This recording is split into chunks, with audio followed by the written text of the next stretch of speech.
Okay, I've seen a lot of things about lighting coal forge, and people don't want to mess with the coal forge.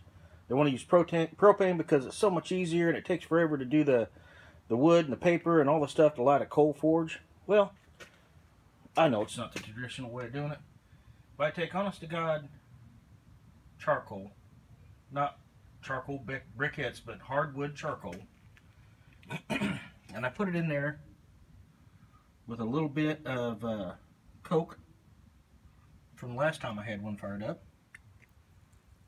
This is not lighter charcoal fluid. This is actually just kerosene, so it's not even special. Put a little bit of that on there.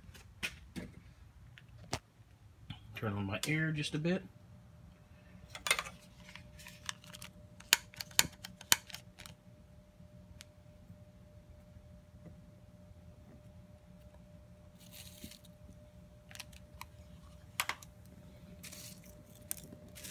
Throw some coke on there from the last time. Before you know it, this thing will be going enough to burn steel. So it's not nearly as hard as what everybody thinks.